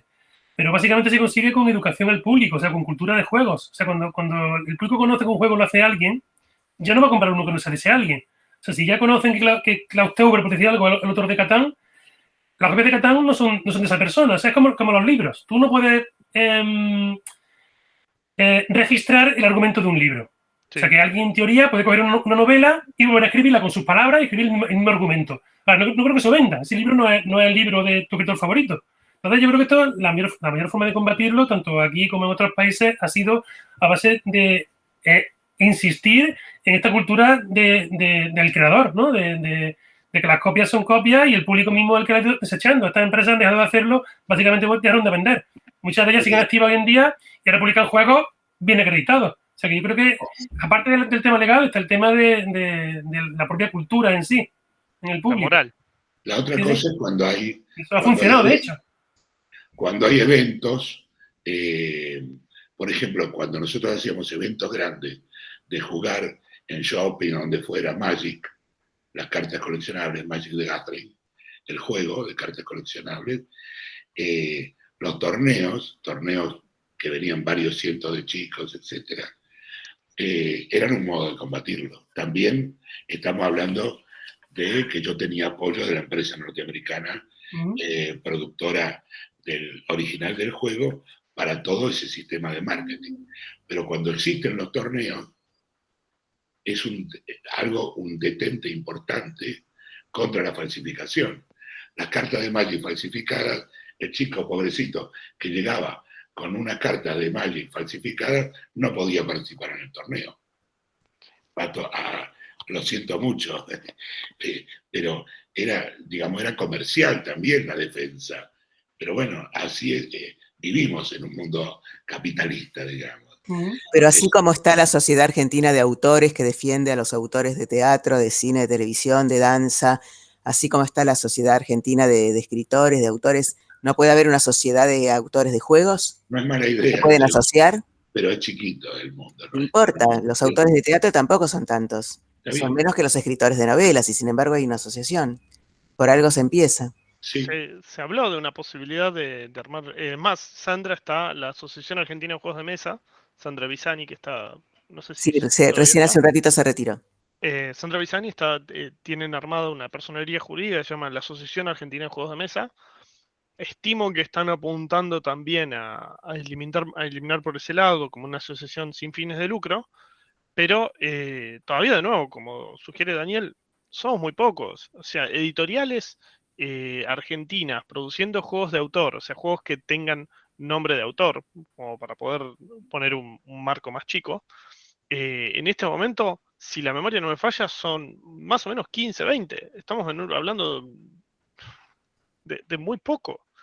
Y autores que hayan impreso su juego en Argentina desde el 2012, que es tipo una época en la cual ya pude ver que hay juegos con el nombre del autor, habrán salido 100 juegos en Argentina con nombre de autor, 120. El resto de los que puedo decir, que no es para menospreciarlo, pero directamente esquivan el concepto del nombre de autor dentro de la propia tapa. Entonces, al haber tan poca gente, y al mismo tiempo esa gente en muchos casos son autoproducidos, gente que pone plata de su propio bolsillo para poder editar su juego, gastando ya una buena torta, no tienen mucha intención de gastar además en defender derechos de autor de mucha otra gente. Esto lo digo porque ya lo charlé varias veces con muchos autores y con varias organizaciones que intentaban plantear algo similar. No es tan fácil faltando la masa crítica. Claro. Acá en Argentina no tenemos la masa crítica para poder solventar o compensar el plagio per se. Eso, yo insisto que por otro lado, la mejor manera que venimos encontrando es lograr licenciar un juego, lograr hacer que el autor aparezca en la tapa, cubrir las regalías, que el mismo autor te ayude a difundir tu propio juego adentro del mercado que estás intentando entrar. Sí. Todas esas cosas ayudan mucho más que intentar meterte con una copia. Históricamente, si me permitís, o sea, Sí. esto hay que comentarlo de todas las partes, tanto de las editoriales como el público como los propios autores. ¿No? Históricamente, supongo que conoceréis, ¿no?, la historia del posavasos, si no os la recuerdo. Los autores alemanes también tenían en un principio estos problemas, ¿no? O similares, al menos. El caso que en el 88, en la Feria de Nuremberg, en la cafetería, pues decidieron los allí presentes firmar un manifiesto diciendo que nunca más firmarían un contrato si su nombre no estaba en la portada. Y eso era un compromiso que tomaban en firme. Cogieron un posavasos de la cafetería y firmaron con sus nombres sobre aquel posavasos, ¿no? Pasó un poco la historia. A raíz de eso se creó SAZ, que es bueno, en alemán no recuerdo la palabra, pero la Asociación de Autores Alemanes, y hay otras similares en el mundo. Y aquí en España hace unos años que creamos Ludo, que es la Asociación de Autores Españoles, donde, bueno, poquito a poco se van, al menos se hace más visible, ¿no? Y también sirve de herramienta para cuando alguien crea un juego, se encuentra un poco perdido en este mundo, pues saber a quién acudir, ¿no? Saber que hay una asociación donde puede ir allí y preguntar ahora qué hago con mi prototipo o qué se hace con esto, ¿no? O sea que os animo, si podéis, a hacer algo así, pues también sirve de herramienta de ayuda a atraer nueva gente, ¿no? Si conseguís hacer un grupillo de asociación de autores argentinos. ¿Y el Ludo defiende a los autores? Sí, eso es una asociación de, en este caso de creadores, también engloba ilustradores de juegos de mesa. Hay un ejemplo, se pueden unir acá los argentinos con los españoles y ya la asociación Ludo ya está hecha. Pues sí, la asociación Ludo ya existe por aquí, está marchando. Una de las luchas actualmente es conseguir que los juegos de mesa sean considerados cultura. Digo cultura bajo las leyes fiscales en España, ¿no? Tendrían entonces impuestos reducidos, que tienen los libros, tienen los videojuegos, pero los juegos de mesa todavía no tienen ese estatus. Así que es una de las luchas que están ahora las asociaciones del sector aquí en España, por ejemplo. Y eso sin duda se consigue estando unidos, si no es imposible. Claro, lo que pasa es que primero hay que unirse, ese es el kit de la cuestión. No es tan fácil. Hay que unirse, hay que ser solidarios y generosos, hay que unirse. Acá se me ocurre una práctica profesional con los alumnos de abogacía de la UNDAV que pueden preparar una ley para el director de juegos. Se lo voy a proponer al decano. Muchas veces, como antes os comentaba, ha habido juicio en España en diferentes sentidos y todo esto se basa en que la falta de legislación específica. Hay legislación específica sobre libros, pues algo hay. Pero sobre juegos de mesa no hay nada, entonces muchas veces queda a criterio del juez, ¿no? Del jugador. Entonces, por eso, otro paso ya mucho más futuro es conseguir algún tipo de legislación donde estas cosas queden todavía más claras en leyes, no solo ya en argumentos fiscales. De este lado de Argentina se está debatiendo, hasta donde estuve averiguando, la Defensoría de Derechos de Autor por parte de los ilustradores, porque bueno, está la Asociación de Diseñadores Argentina, o la ADA, no me acuerdo si es de dibujantes o diseñadores, estaban tratando de generar que existan en lugar de los contratos por la ilustración neta, donde vos pagas por la ilustración y listo, y nunca más, sino contratos por la ilustración y los derechos durante un tiempo determinado, como ocurre con los derechos de autor de un libro o de un juego. A la Asociación de Dibujantes, gracias Proyecto Civila. Estaban enfocando poder lograr esa característica. A mí me parece que está bien.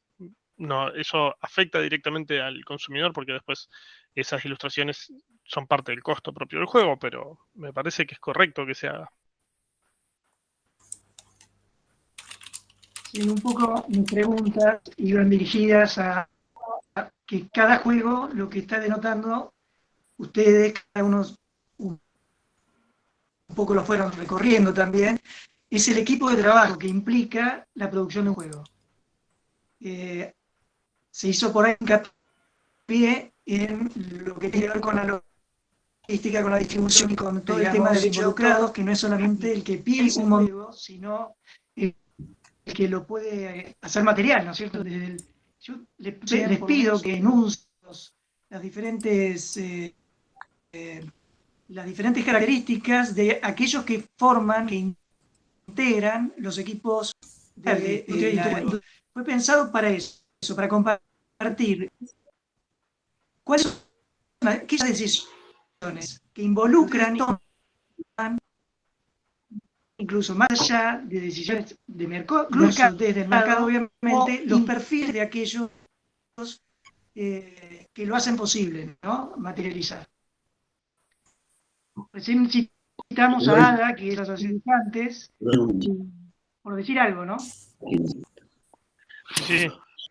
Temas de soluciones industriales y cuestiones industriales. Ezequiel mencionaba uno interesante, que es diseño de fichas. Eso hace a lo que es el diseño total de un juego. Cuando nosotros hicimos la carrera de mente, por ejemplo, contamos con la experiencia de, así como nosotros nos hicimos cargo básicamente de la mecánica, el reglamento y las preguntas del carrera de mente, las fichitas del carrera, que es como una peana en la que se insertan los premios que vas ganando, que es original. Es un diseño de Raúl de la Fábrica, que es un diseñador de origen, es un diseñador de gráfico, digamos. El otro tema que también mencionó Ezequiel es el tema de los insumos. Acá siempre estamos con no sé si Ezequiel coincidirá, con una disyuntiva bastante cruel, que es la siguiente. Por un lado se protege la industria nacional cargando impuestos muy altos a los insumos importados. Pero al mismo tiempo esto genera un abuso de parte de fabricantes de dados y de cartonería que colocan sus precios en las nubes, basados en que... Te voy a dar un caso súper concreto. Un juego que no hicimos con rival, sino que produjimos nosotros mismos, que requería varios dados. El juego se llamaba 36 escalones, como la película de Hitchcock. Un juego que tiene varios dados de varios... La de Hitchcock es 39. Perdón, me acuerdo mal, hace tiempo, 39. Bueno, necesitábamos dados de distintas formas para integrar el juego. Este lo produjimos nosotros, no rival. Bueno, empezamos a pedir cotización por los dados. Ezequiel seguro tiene una experiencia parecida. Cotización de los dados. Bien. De pronto nos acercamos a la Cámara China de importadores, los que importan no sé, una cámara china, que te daba datos de importadores. Le pedimos datos de fabricantes de dados en China. Nos dan unos datos, pedimos cotización, nos mandan unos precios. Caramba, dijimos, qué raro. Estos dados cuestan un 50% más que hechos en Argentina. ¿Qué pasa? ¿Sabes cuál era el caso? La cotización de ellos era por 100. Y lo estoy comparando con el unitario. ¿Sí? O sea, son un poco imbatibles esos precios. Entonces, ¿cuál es la disyuntiva? ¿Protegemos la industria nacional del plástico o protegemos la fabricación argentina de juegos de tablero? ¿Cuál es ¿a dónde vamos? Desde luego, los plastiqueros tienen más fuerza que la que podemos tener nosotros fabricando juegos y consumiendo algunos dados para esos juegos. Entonces aparecen barreras aduaneras, barreras impositivas, dólar dividido entre dólar de un tipo y dólar de otro tipo. Aparecen mil historias que te impiden conseguir insumos baratos. O sea, en resumen, respondiendo a lo de Hugo, elementos que intervienen aparte del inventor intelectual, desde luego, el diseño de fichas, la impresión de cartón, de papel de ilustración, los papeles y los cartones propiamente dichos, todo eso. Bueno, la publicidad, ¿no? El argumento que estableces es realmente muy útil, muy importante también aclararlo. Y ahí voy a llegar también a lo que comenta ahí Proyecto Civila respecto al tema de uso de materiales biodegradables. Conceptualmente, cuando nosotros trabajamos sobre juegos de mesa, nosotros estamos pensando en un juego de mesa que dure toda la vida. O por lo menos es lo que yo esperaría cuando vendo un juego de mesa, que no haya una obsolescencia programada, pero el concepto biodegradable implica la potencialidad de que el juego se vaya destruyendo cada vez más rápido para que se pueda absorber por la tierra. Respecto a lo que comentabas vos, Daniel, algo que me encontré charlando con alguna imprenta local fue que la importación de máquinas es tan elevada, tan cara, que no les justifica, sobre todo porque cada, no sé, 2, 3 años, 4 años, la importación se vuelve a cerrar y ellos pueden volver a subir los precios a como se les canta, obviamente con un mejor vocabulario, mucho mejor dicho, pero como la importación se vuelve a cerrar y no hay otra opción a donde caer, los precios suben. Yo quise comprar en China cosas en su momento, quise comprar puntualmente dados y miples, y estamos hablando de centavos que salían, incluso pagando todos los impuestos para entrarlos al país. Ahora, el problema más grande que yo me encontré es que no podía mandarle la plata. Hoy, yo quiero mandar plata a China y la papeleo que tengo que hacer me cuesta muchísimo y los tiempos que me piden me cuestan muchísimo, que no me justifican el esfuerzo, entonces prefiero seguir trabajando con el mercado local. Pero me sale mucho más barato, en realidad, mandarlo a hacer a China, el juego entero, y que me traiga un pallet de mercadería, que imprimirlo acá. Lo que tiene que no tengo ganas de que de repente en aduana digan, ah, no, esto no pasa por el INTI y vamos a prenderlo a fuego porque es mercadería tóxica. Sí. Una típica con los juegos era el amarillo de cromo. O sea, si ese amarillo de cromo es venenoso, cosa aprobada por la Unión Europea, es venenoso, no puede entrar. Hay revistas que yo hago para España en coedición, se publican en España, la autoría es mía, ¿sí? Los derechos son míos, los coedito con una editorial española. Me conviene más, en principio, traer una parte de la producción española que producirlo en paralelo allá y acá. Miles de problemas, miles, o sea, hay muy poca... las leyes de importación y de exportación se hacen pensando en la soja, de verdad. O sea, en jorobar al sojero o en cobrarle al sojero o en ver qué pasa con la exportación de soja o de carne. Hay muy poca cabeza legislativa, ahí hay un buen tema para los estudiantes de economía, y hay muy poca cabeza puesta en promover la exportación de inteligencia argentina. Al final de cuentas, si yo estoy haciendo una revista para España, deberían ayudarme, ¿verdad? A darme algo para que, o por lo menos no complicármelo, para que yo pueda producir una revista de juegos de lógica, de juegos de ingenio, revista estoy hablando, no de juegos de tablero ahora, y que se publique en otro país. Está bueno, ¿no? Claro. O sea, es trabajo para dibujantes argentinos, etc. Bueno, no, o sea, caigo, como dice Ezequiel, uno cae en las generales de la ley, y entonces es un papelerío como si estuvieras queriendo exportar o importar un reactor atómico. Claro. Bueno, perdón, me río. Más gracioso. Bueno, hay que tomárselo con humor. No sé hasta dónde estamos ahora. Ya estamos ahora frente al cierre. Bueno, no sé si les presenté en realidad a Hugo Aramburu, que recién es el que acaba de hablar, que bueno, que juntos organizamos este congreso, así que no se los presenté a la ida, se los presento a la vuelta. Acá está Hugo. Es un placer. Un gusto. Estás con el micrófono apagado, Hugo. Cuando nos sentamos con Adriana y fuimos pensando la estructura de los conversatorios, los temas de los conversatorios, realmente se fue dando el desarrollo mejor de las inquietudes que nos daba en cuanto a lo temporal, porque la verdad que salió súper ordenado. Y la sorpresa por ahí en este último conversatorio es esta presencia tan fuerte, con sus bondades por un lado y también con sus obstáculos por otro, del mercado, ¿no?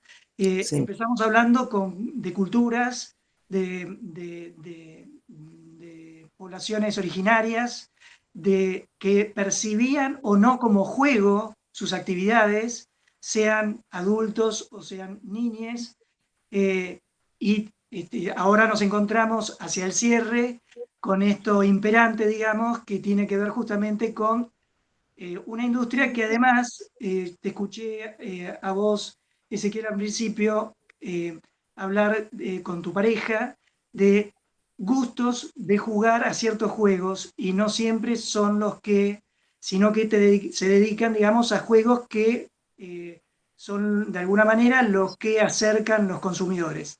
Sí. Esta relación entre el gusto, el deseo y el mercado, en este caso, y cómo se arman. O sea, cuando hablamos de esta mesa de ediciones lúdicas, parte un poco de esta cuestión creativa, de pensarse ustedes como y lograr construirse como empresa, como editorial, y luego hay un montón de decisiones que, más allá de la producción en sí, del objeto producido en sí, habla de equipos de trabajo. Entonces, la cuestión de equipos de trabajo en lo creativo también genera relaciones, vínculos, y que a veces son amables y a veces no son tan amables. Podemos hablar, como hacemos en lo artístico, de un equilibrio que puede ser armónico o entre tensiones, ¿no? Entonces, en esto que estamos hablando de los equipos de trabajo, traigo un poco acá el ejemplo de lo que implica un teatro Colón, un teatro argentino de La Plata, que tiene una cantidad de epistemes trabajando, digamos, de hacedores que producen esa escenografía, que no son solamente los escenógrafos.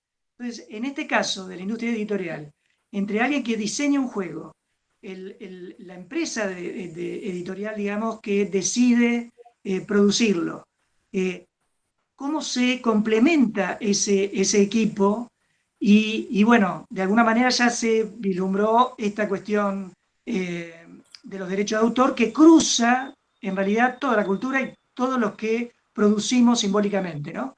Todos los artistas también estamos, de alguna manera, algunos están más reglados que otros, pero hay mucha incertidumbre y mucho de estar solos, digamos, desprotegidos, digamos, de la cuestión del derecho de autor. Y en la modalidad virtual esto es una amenaza mayor todavía, ¿no es cierto? Total, Este es un poco el total. marco que Yo me he quería... encontrado libros míos levantados por alguien, pero no en una plataforma pirata, que en sí es pirata, sino o sea, Academia, LinkedIn. De repente un flaco escanea un libro y lo levanta. Un libro de problemas policiales que escribe. 43 crímenes para resolver. Lo publiqué en España, con la editorial RBA. Alguien lo levantó, o sea, lo levantó, lo puso entero el libro. Claro. Ah. Bien. Le escribí a LinkedIn, le escribí. Esto no es un trabajo académico, no es. ¿Qué es lo que hace esto aquí? ¿Por qué está? Nada. La propia RBA, la editorial española, como el libro lo descontinuó, No le importó más. tampoco se preocupó gran cosa. Qué macán. Entonces, en esto que estamos diciendo, del ámbito del juego de tablero físico, que finalmente, aunque sea de un modo caro, con un abogado de derecho de autor, se puede hacer la denuncia o con las revistas. En tal lugar hay un kiosco que está vendiendo, mi abogado con un oficial de justicia, secuestra, una intimación, pim pum. Finalmente hay algo que hacer. Ahora, en el ciberespacio, olvidate. Pese a eso, durante lo que fue cuarentena, la venta de juegos de mesa acá en Argentina aumentó. Sí, sí. Aumentó bastante. O sea, Sí, sí. yo al mismo tiempo de tener la editorial con Geek Out, tuvimos que, no sé, migrar de alguna manera el modelo y empezamos a dedicarnos a la venta de juegos, porque hace 3 años que se volvió en ¿cómo es esto? Mi entrada económica. Y en la venta de juegos, con la cuarentena, con la virtualidad y todo, aumentó un montón. Mucha gente se empezó a por ahí no es el vocabulario más adecuado, se empezó a pudrir de estar delante de la computadora y empezó a tener más espacios para interactuar de manera social con los juegos. O sea, resolvió un montón el disponer de juegos de mesa físicos. Con las revistas de juegos pasó lo mismo. O sea, las revistas de Sudoku, de palabras cruzadas, de juegos de lógica, también hubo un incremento grande. Ahí hay una ventaja, que es que, por lo menos en mi experiencia, no es muy divertido jugar a un Sudoku en la pantalla. O sea, existen muchos Sí. gratuitos incluso, o que vienen con la suscripción del País de España, tenés una sección de juegos grandes. No es divertido. Por ahora, por lo menos, es difícil de superar el papel y el lápiz para resolver un Sudoku. Y como las fotocopias son caras y las revistas son baratas, pues finalmente, de pronto, ahí pasó algo de cierto interés, ya que estamos metiéndonos en un tema tan comercial, digamos, pero sí ha sucedido. La otra cosa para destacar a favor en la red es el acceso a información útil para la construcción de juegos, o sea, poder, digamos, agradezcámosle a la red y a los medios digitales poder contar acá con Jesús, contándonos, está bien, es muy divertido seguro ir a Córdoba y jugar en su asociación, pero a falta de eso es muy bueno contar con su experiencia por esta vía. Quisiera deciros que respecto a eso, o sea, el Festival Digital de la pandemia algunas cosas nos ha enseñado. Una vez que en el festival he jugado por primera vez con gente de Sudamérica, he jugado con gente de Argentina, de hecho, gente de México, gente de Chile, y eso ha sido gracias al Festival Digital. O sea, incluso cuando el festival, las cosas presenciales vuelvan, por lo que hemos aprendido de poder jugar con gente en la distancia, esperamos mantenerlo. Claro. También comentar que el fenómeno de venta de juegos creo que ha sido global, ¿no? Es en todos los países, donde la venta de juegos de mesa ha aumentado, bueno, ahí donde hay un mercado de juegos de mesa, ha aumentado con el confinamiento y demás. Y también quería comentar, tomando lo que preguntaba Hugo antes respecto a los equipos de juegos, los equipos que crean juegos, que creo que hay diferentes situaciones, ¿no? Está el autor que autoedita, ¿no? Y más ahora con la plataforma esta, Kickstarter, de Mecenazgo, este tipo de cosas, donde un autor tiene la idea, él busca ilustrador y él se convierte en hombre para todo, ¿no? O mujer para todo, para publicar su juego. Pero en la industria más establecida, pues hay puestos muy definidos, ¿no? Está el autor del juego, que tiene la idea, está el editor, que es la figura que remata el juego, se encarga de acabarlo, buscar ilustraciones, buscar la temática. De hecho, hay grandes editores históricos, ¿no? Está, creo que Erwin Blossinger, el alemán, o Stefan Stalder, en fin, son figuras reconocidas que si un juego pasa por sus manos, pues va a acabar siendo mucho mejor de lo que era en principio. A eso suma ilustradores, maquetadores y, en fin, hoy en día en la portada de los juegos suele estar el autor, en muchas ocasiones está la persona que lo ilustra también, pero bueno, en los créditos se intenta reconocer pues, a todo el mundo que ha participado de una forma significativa en ese proceso de fabricación final. El otro personaje que habría que destacar es la persona que participa de la prueba del juego. Sí, también. Ese es otro gran protagonista. Y la otra, aún en cuanto a interactividad. ¿Y cómo se convoca? ¿Cómo se convoca a la gente? ¿Siempre es la misma gente la que practica el juego? ¿Cómo?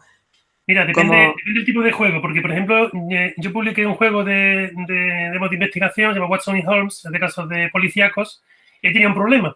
Cuando probaba la aventura con un grupo de juegos, no podía volver a probarla con ellos. Así que tuve que ir buscando grupos de juegos diferentes, tirando de amigos, en fin. Pero normalmente si un juego no tiene algo que impida volver a jugarlo, pues es bueno empezar con un grupo más o menos cerrado y después con cuanto más gente mejor, sin duda. O sea, al final el juego tiene que pasar por muchas personas y para eso los eventos de juegos son sitios buenos para eso. Cuanto más gente mejor, sin duda. Y es muy interesante lo que decía Ezequiel de la diferencia entre explicar un juego y el reglamento, o sea, dejar a la gente, un grupo, también, ¿sí? Vos lo sentás y les contás el juego, tenés una medida de algo, pero si vos lo sentás y les das el reglamento, es una experiencia maravillosa, porque ves a qué le prestan atención, cómo lo van leyendo. O sea, esa es la prueba de juego de verdad, porque no siempre vas a estar vos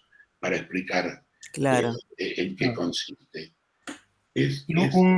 Algo que también encontramos con frecuencia es gente que llega, nos escribe a la asociación diciendo que tenía una idea de un juego, que lo juega con su familia, con sus amigos y que hay un triunfazo.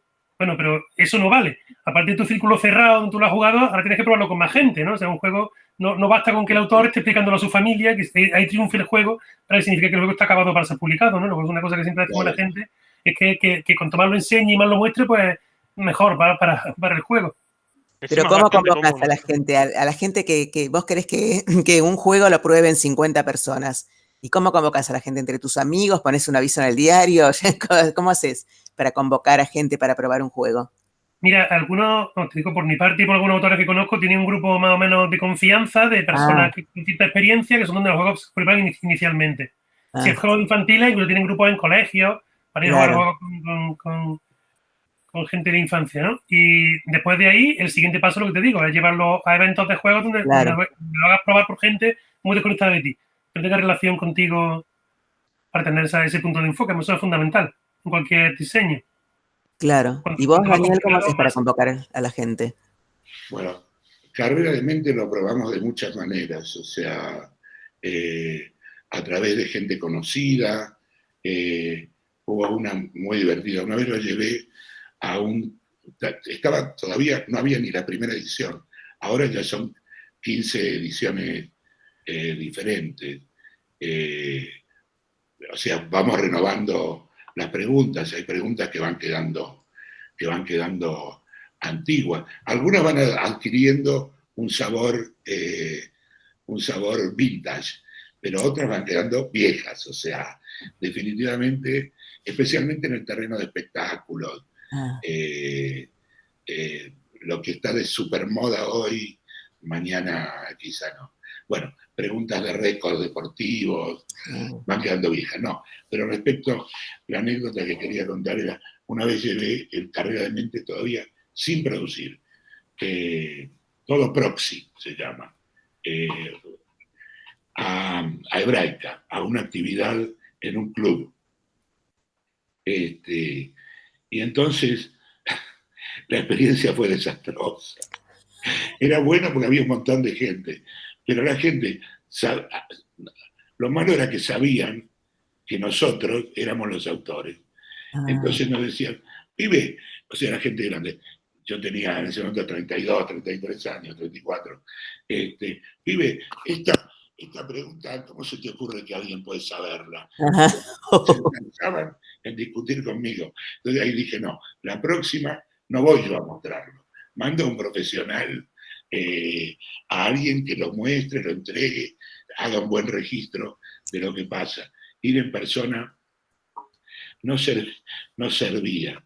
Hay muchas cosas ahí, pero cuanto más gente, como dice Jesús, mejor. Y en algún momento te lanzas.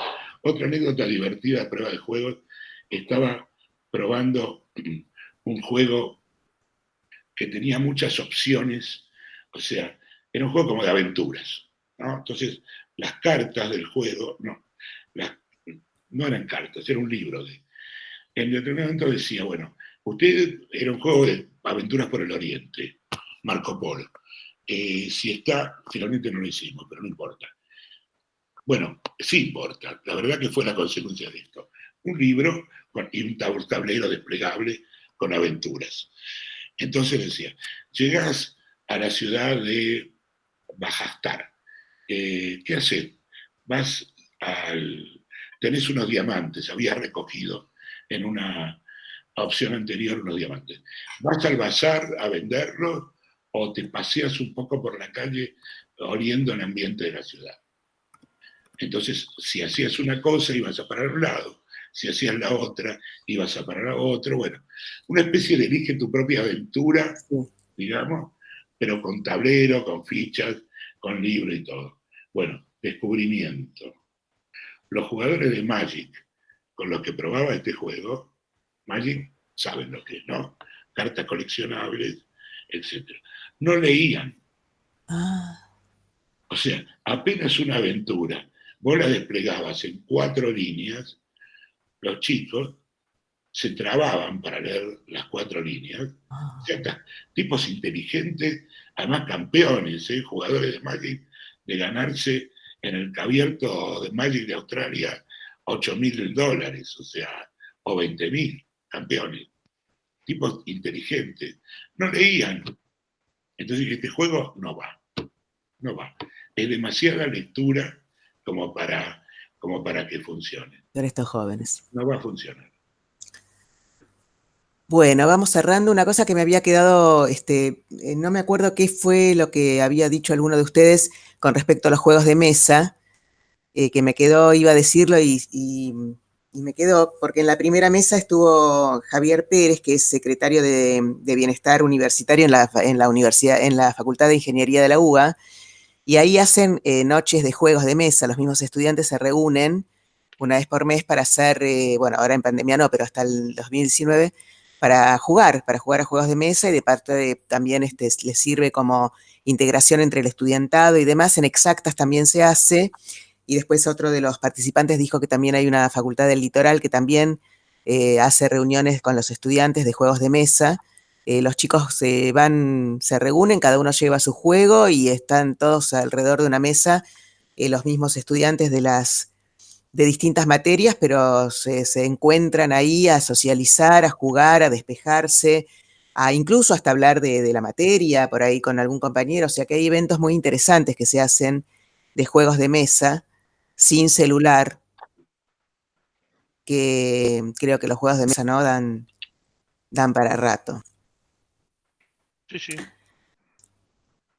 Así que bueno, muchísimas gracias. Les quiero agradecer muy profundamente que hayan compartido con nosotros su experiencia, sus reflexiones, pensar juntos y también de alguna manera abrir nuevos espacios para poder seguir construyendo estos diálogos que estamos generando desde la universidad. Traer la recreación como espacio de conocimiento, como espacio de reflexión, es un poco la meta, y creo que bueno, fue ampliamente superada gracias, bueno, a este cuerpo de invitados que supo reunir a Adriana. Así que bueno, gracias Adriana también por sumarte y por estar juntos en esto, y nos queda mucho trabajo. Realmente se me multiplicó, tengo un modelo Medusa en la cabeza, abriendo muchas vías de análisis y de próximos encuentros. Ya habíamos pensado el próximo año una temática, bueno, se abre otra también, como para ir avanzando en el desarrollo, de poder profundizar, digamos, y en este concepto de lo lúdico. Así que les agradezco a todos, les agradezco a todos los que nos acompañaron. Se ha sostenido un número importante de asistentes que se fue renovando, pero se sostuvo, y realmente agradeciendo a todos en cada uno de los conversatorios. Así que bueno, disfruté mucho y les soy muy agradecido. Sí, yo también disfruté muchísimo, así que muchas gracias también, y gracias Jesús, que en este momento son las 10:30, ¿no? En España. Una magnífica hora. Bueno, así que estás ahí, está bien. Si sos trasnochador, es temprano. Es andaluz. Ahora hay que jugarse una partida, ¿no, Jesús? Sin problema. Para eso nunca, siempre hay tiempo. Bueno, buenísimo. Seguimos todos conectados porque, bueno, este es el primer congreso que se hace.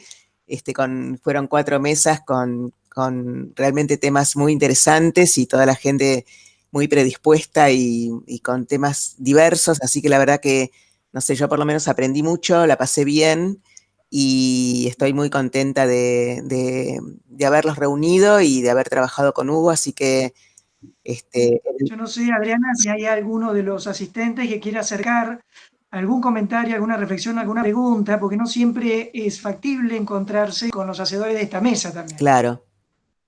Bueno, si hay alguien que quiera abrir el micrófono y quiera hacer una pregunta de la gente que quedó.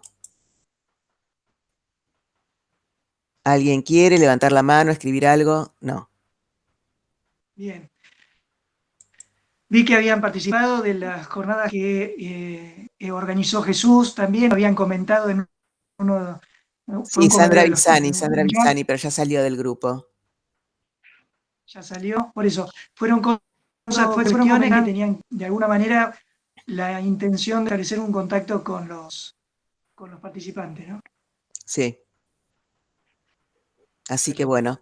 Bueno, entonces cerramos acá el primer congreso de matrices lúdicas que está hecho acá en la UNDAV. Y bueno, seguimos comunicados. Otra vuelta a agradecer a los expositores y también a todos los participantes. Y bueno, seguimos en contacto por mail, Adriana, que cada una de los conversatorios va a estar en el canal de YouTube de Red Museos UNDAV. Así que esto no ves, ni bien me lo envíen, van a estar subidos al canal de YouTube de Red Museos UNDAV. Lo vamos a publicar y lo vamos a poner en Facebook también y en Instagram. La publicación la vamos a compartir. Bueno, perfecto. Perfecto. Bueno, ¿alguien quiere hacer algún otro comentario, tanto los expositores como el público? Si no, cerramos. Muchas gracias por haberme invitado. Gracias. Muchísimas gracias. Y venimos a seguir el camino. Bueno, muchas gracias Jesús, Daniel, Ezequiel, un gustazo. Así que seguimos comunicados. Hasta la próxima. Nos jugamos. Adiós.